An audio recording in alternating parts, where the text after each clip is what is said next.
warahmatullahi wabarakatuh. Alhamdulillahirabbil alamin. Assalatu wassalamu ala asyrofil anbiya'i wal mursalin wa ala alihi wa ashabi ajmain, amma ba'du. Apa kabar anak-anak Umi semuanya? Semoga kalian semua dalam keadaan sehat ya. Seperti biasa, sebelum kita memulai pembelajaran agama Islam hari ini, kita berdoa dulu ya. Bismillahirrahmanirrahim. Rabbi zidni ilman warzuqni fahman wa amalan solihan, amin. Semoga pembelajaran hari ini menuai manfaat dan juga menambah keberkahan dari Allah Subhanahu wa taala, amin.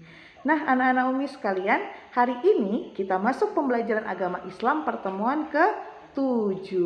Silahkan siapkan buku paket agama Islamnya, buku catatannya, dan juga pulpennya. Kalian harus mencatat isi materi di video ini dan juga mengerjakan tugas yang akan Umi berikan. Oke, silahkan disimak ya videonya. Baiklah anak-anak Umi semuanya, kita masuk materi ya. Meraih kesuksesan dengan optimis, ikhtiar, dan tawakal. Ada di bab 7 di buku kalian. Silahkan dilihat buku paket agama Islamnya.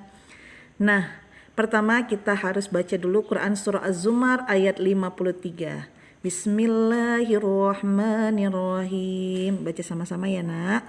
Qul ya ibadiyalladzina asrafu ala anfusihim la taqnatu min rahmatillah innallaha yaghfiruz dzunuba jami'a innahu huwal ghafurur rahim. Katakanlah wahai hamba-hambaku yang melampaui batas terhadap diri mereka sendiri, janganlah kamu berputus asa dari rahmat Allah, sesungguhnya Allah mengampuni dosa-dosa semuanya, sungguh dialah yang maha pengampun dan maha penyayang. Jadi Quran surah Az-Zumar ini berisi tentang materi kita yang pertama, yaitu optimis. Jadi optimis dalam Quran surah Az-Zumar ayat 53 adalah orang yang selalu berpengharapan atau berpandangan baik dalam menghadapi segala hal. Dalam ayat ini Allah Subhanahu wa taala menyeru hambanya yang melampaui batas agar tidak berputus asa dari rahmat Allah. Berputus asa termasuk sikap tercela. Sebagai seorang mukmin kita harus selalu optimis karena rahmat Allah akan diberikan kepada mereka yang bersungguh-sungguh mendekatkan diri kepadanya. Nah, anak-anak Umi sekalian, setiap dari kita pasti pernah mengalami kesulitan dalam hidup. Kesulitan tersebut bukan untuk kita takuti, tetapi untuk kita cari solusi yang terbaik. Jika sifat optimis sudah tertanam dalam diri kita, maka kesuksesan hidup akan mudah kita raih. Itu dia optimis ya. Apa tadi materi yang kedua? Ikhtiar. Itu ada dalam Quran surah An-Najm ayat 39 sampai 42. Bismillahirrahmanirrahim. Wa alaysa lil insani illa ma sa'a wa anna sa'yahu sawfa yura thumma yujzahul jazaa'al awfa wa anna ila rabbikal muntaha. Artinya, dan bahwa manusia hanya memperoleh apa yang telah diusahakannya, dan sesungguhnya usahanya itu kelak akan diperlihatkan kepadanya, kemudian akan diberi balasan kepadanya dengan balasan yang paling sempurna, dan sesungguhnya kepada Tuhanmu lah kesudahannya segala sesuatu. Ya, ini tentang apa segala sesuatu yang kita usahakan, itu namanya ikhtiar. Ikhtiar dalam Quran surah An-Najm ayat 39 sampai 42 ini adalah orang yang selalu berusaha keras dalam segala hal. Dalam ayat ini Allah Subhanahu wa taala berjanji akan memberi balasan sempurna kepada orang yang ikhtiar atau orang yang mau bekerja keras. Untuk meraih surga, siapa yang gak mau masuk surga ya kan? Untuk meraih surganya Allah, seorang hamba kita itu perlu usaha dengan melaksanakan perintah Allah dan menjauhi larangannya, seperti mengerjakan sholat, zakat, puasa, dan ibadah-ibadah lainnya. Semua itu harus kita kerjakan dengan penuh ikhlas dan sungguh-sungguh. Demikian pula dengan urusan duniawi kita. Setiap manusia akan mendapatkan sesuai hasil usahanya. Manusia harus bekerja keras agar hidup berkecukupan. Jika ingin meraih juara, jika anak-anak Umi ini mau juara, maka harus rajin belajar, berlatih, dan berdoa. Dengan ikhtiar dan doa kepada Allah Subhanahu wa taala, kesuksesan hidup akan mudah kita capai. Untuk Quran surah yang ketiga ada Quran surah Al-Imran ayat 159. Kita baca sama-sama ya nak. Bismillahirrahmanirrahim. Fabima rahmatin minallahi linta lahum walau kunta fazzan ghalizal qalbi lanfaddu min hawlik fa'fu anhum wastaghfir lahum wasyawirhum fil amr. فَإِذَا عَزَمْتَ فَتَوَكَّلْ عَلَى اللَّهِ إِنَّ اللَّهَ يُحِبُّ الْمُتَوَكِّلِينَ. Maka berkat rahmat Allah engkau Muhammad berlaku lemah lembut terhadap mereka. Sekiranya engkau bersikap keras dan berhati kasar, tentulah mereka menjauhkan diri dari sekitarmu. Karena itu maafkanlah mereka dan mohonkanlah ampunan untuk mereka dan bermusyawarahlah dengan mereka dalam urusan itu. Kemudian apabila engkau telah membulatkan tekad, maka bertawakallah kepada Allah. Sungguh Allah mencintai orang-orang yang bertawakal.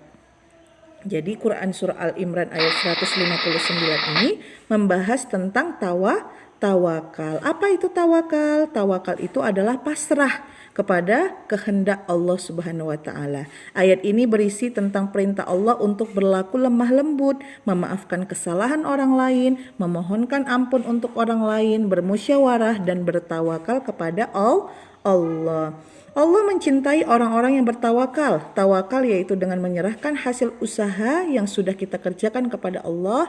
Manusia wajib berusaha sekuat tenaga, setelah itu kita pasrahkan hasilnya kepada Allah.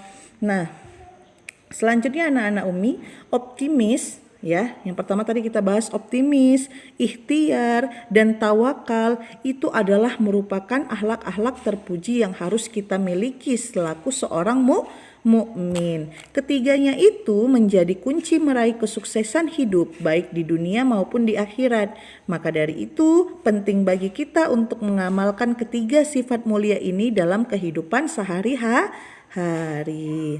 Nah, selanjutnya dalam buku kita itu kita akan membahas tentang hukum tajwid, yaitu hukum bacaan qalqalah. Sudah pernah dengar sebelumnya qalqalah? Ya. Bacaan qalqalah adalah bacaan lafaz dalam Al-Quran yang memantul atau membalik. Nah, huruf qalqalah sendiri itu ada 5. Ba, ja, dal, to, dan ko. Kalau mudah kita ingatnya itu dengan cara baju di toko. Baja, da, to, ko. Itu dia huruf-huruf qalqalah.